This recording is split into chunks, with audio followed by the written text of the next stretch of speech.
Welcome to this very special edition of the Author's Voice with KAJ, a show where we explore the stories behind the stories. Here we dive into the worlds created by authors, discover their inspirations, and ensure that you walk away enriched and inspired. And today we have with us author Bill Williams. He has been sending out a daily humorous email to a worldwide audience for almost 30 years. And now he has got that into a series of books, 20 years of humor, and many other interesting things. So we'll talk about all that with Bill. Welcome to the show, Bill. Thank you, AJ. It's great to be back with you. You are welcome. Welcome to the show once again, this time on the Author's Voice with KJ, Bill. And so I did not say too much about you myself. What better than to hear it from yourself? Tell us a bit about your journey, your background, so that people know who they are listening to, and about those 30 years of sending out humorous emails. Well, background is rather varied. Okay, I started out in West Texas at Texas Tech, getting a bachelor's and a master's in broadcasting and communications and journalism. And from there, I went to the University of Texas at Austin, where I worked on a PhD program. But while I was there, I was also directing a 4-channel TV network that went to 7 different colleges and universities. I was their director of instructional television. And that was a great job. But I got a job offer from a place up in Ohio called Bowling Green State University. They were putting a brand new TV station on the air up there. And I took that and went up there and became their director of instructional television and special projects. And that worked for a couple of years, but I decided I really wanted to be on my own. So I moved to Washington, D.C. and set up my own communications consulting business and did that for 20 years. Worked with the White House, worked with a whole bunch of different government agencies. When FEMA was first created, I was asked to be their first director of news and information for the first year of FEMA. And that was probably one of the best jobs I ever had, because that was absolutely marvelous. But then things changed, politics got involved, and gee whiz, a new administration came in, and I went back to my film and television work. But when I started raising a family, I decided that I really didn't want to be in Washington, because I grew up as a military brat. I moved around all over the place to where I went to 14 schools before I got out of high school. And I really thought I'd like to have my 2 daughters have a hometown. So we moved back to Ohio, where they had aunts and uncles and cousins, and we've been there ever since. Well, there's not a lot of use for TV producers in Northwest Ohio, so I became a financial advisor and was managing a group of financial advisors throughout the Midwest. And they all had email. It was something new at the time. Internet was brand new. And they all had it, but they never read it. So I needed them to read so that we could keep in touch. So I started sending out a thought for the day. And I did that. And they started reading it and sharing it with their clients. And the client said, hey, could we get on the list too? Sure, why not? There's no postage.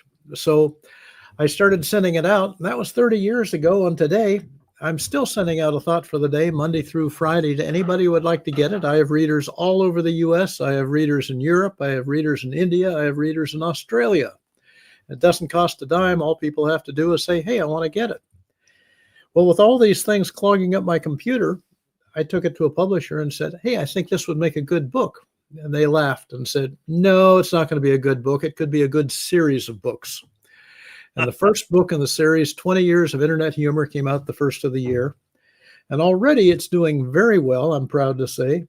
And just this past weekend, I got word that Reader's Favorite, one of the biggest reviewing organizations in the country, gave it a 5-star review, which is sort of rare. They don't give out a lot of 5-star reviews. So I'm absolutely delighted to have gotten that news this weekend. So that's bringing you up to date. A lot there, but I can answer any questions that you might have or anybody else might have. Absolutely, Bill. Absolutely. So how do you look back at, when you started the first of those emails, and now and looking at it today? What was the email? Do you remember what was the first email that you sent about? And today's email, do you all remember all that? Bill? I honestly don't remember what the first one was because I was struggling because I had a couple of books of, famous phrases and jokes and that sort of stuff and was using them. But after I started doing it for about a year, people started sending me contributions and saying, hey, here's something you might like to use. And I'm delighted to say that I've probably got about 800 that I've never even gotten around to yet. So I'm certainly not short of contributions. And I'm always willing to listen and look for more. So if other people have contributions they'd like to toss into the pot, I'd be glad to take a look at them. And as far Absolutely. as what today's thought for the day was, as I recall, it's called the Island of Feelings. It's sort of a philosophical thing about feelings all having their own feelings and their own personalities, and what happened when their island started to sink into the water. Absolutely. Absolutely. Bill, what was the motivation that kept you going? 30 years is a long time without, looking at any sort of a gains in that manner. People generally look at it, what is it that is there in there for me? And normally that makes them decide the whole world has changed in the last 30 years. Didn't it occur to you that you are not monetizing it, you are spending time and all? Obviously this day you may not have thought about it, but I want to understand your motivation. Was it to make people laugh that motivated you? Was it much more bigger beyond that? No, I must say it was very altruistic because I thoroughly enjoy getting responses from people saying, hey, that was really great, or I like that, or boy, that was a terrible one. Take me off your list. I get all sorts of responses. And frankly, every morning I look forward to, seeing what's in my email about what people thought about the last one. And I did it just because I enjoyed doing it. I mean, like you said, I never made a dime off it. And frankly, I haven't made a dime off of it yet because I haven't seen the first royalty check on the book yet. So I'm still hoping that it will pay off. Absolutely. And when did this whole idea of uh, the book came in? But before that, let me understand the challenges of sending an email every day. How did you work that out? Because you also had a life, you had a busy life, work life, personal life, and when you start doing all these things, scheduling what came in later on, but all this can become quite a bit of work. And even though you enjoy it, to keep to the schedule is something can be challenging. So I want to understand the challenges that you faced in terms of sending it every day. Well, like I said, I enjoy doing it. I've been a writer for 60 years. I've been an editor for at least that long. So editing is something I enjoy. And so I get these contributions from folks, and trying to make them into something that's palatable to the wider audience can sometimes be a challenge. So I sort of look at that as a game. Let's make this one a good one. And I put those together. And then back in 2005, I took my daughters on a trip across country from Washington and New York, clear out to California, went to 10 different grand national parks. And I wrote a thought for the day myself every day on what our trip was like. And people loved it. We're talking about myself and these two teenage daughters looking at things that they had never seen before. They'd never been to the desert. They've never seen the Grand Canyon. They'd never seen Yellowstone. And it was just a marvelous thing. And it's not a job. It's just something I enjoy doing. Absolutely. And uh, if I may understand it from this point of view, the most rewarding part of connecting with a global audience. How have you thought about this? You connected with the global audience, and this. Did you felt? What did you feel out of it? Just joy, or something beyond much more that? Excellent question. And I would have to say just joy. I do enjoy what I do. Okay. And like we've said a couple times, I've never made a dime off of it yet, although I'm hoping that would be a very nice thing to have happen in the not too distant future. But hey, if I never made a dime, I would have considered the time well spent because it was fun. People have laughed at it. People have told me how much they enjoy it. And I enjoy getting the responses back. Absolutely. And now coming to the idea of the book. When did this idea come? In which year? Last 1 year, 2 years, or very recently? Actually, it was about 3 years ago. Okay. As I mentioned, I've been a writer for many years. I've never written a book before, but I knew how books were published. So I spent 2 years trying to find an agent and was totally unsuccessful. And then I talked to a friend of mine who'd published about 4 or 5 books, and he said, "You don't need to try to find an agent. If you don't already have 2 or 3 books out, they don't want to talk to you." And I quit using an agent 4 books ago. Now everybody's publishing it on their own. So do that.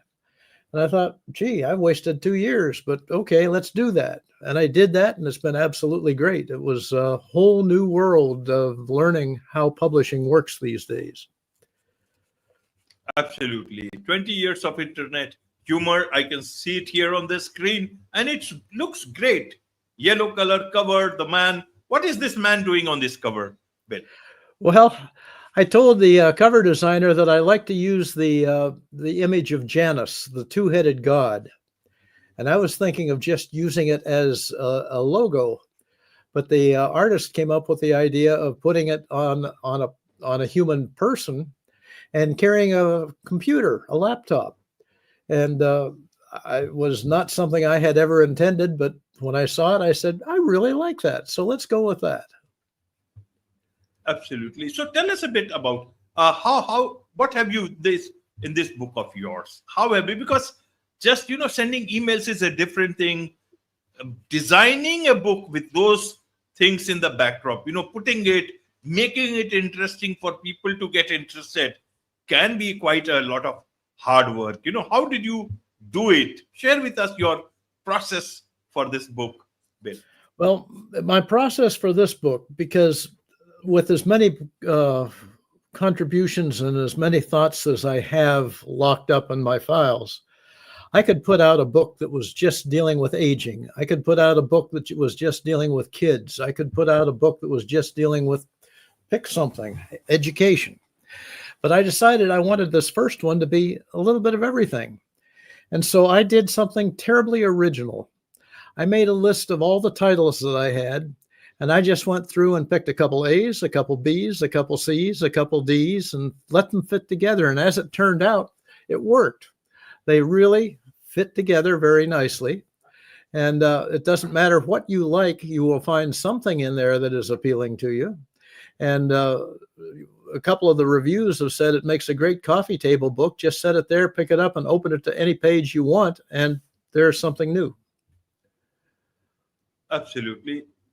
Now to the book itself, this whole process, what was the most challenging part of this book process?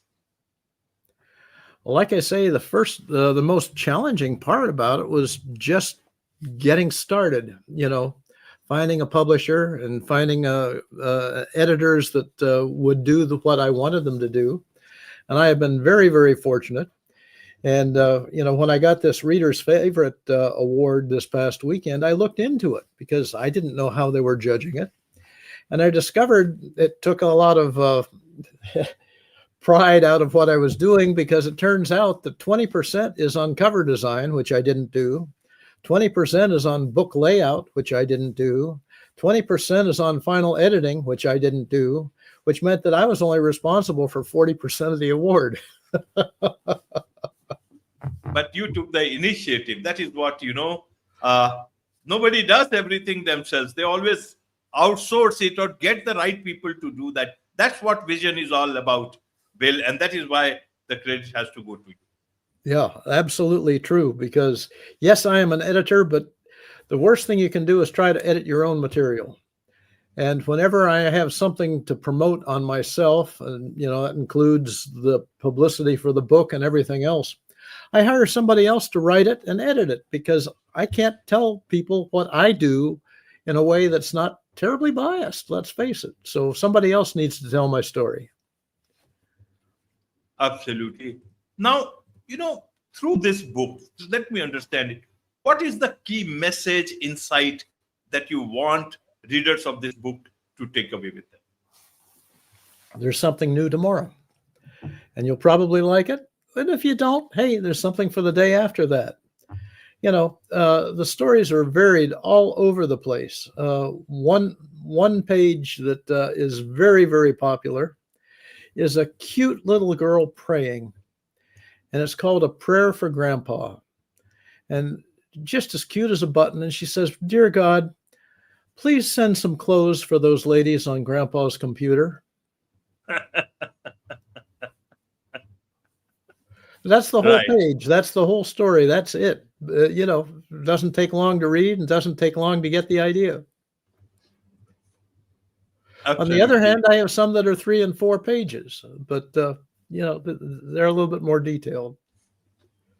Absolutely, Bill. So who is this book for? Let me ask. Is it only for grandpas or it's for a younger generation? Who is it for?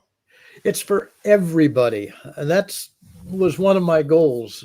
Once I get this book and a few more editions out, a few more volumes out, I am going to go back and put out a book that is just talking about kids, or just talking about cars, or just talking about getting older, because all of those subjects fit into every book.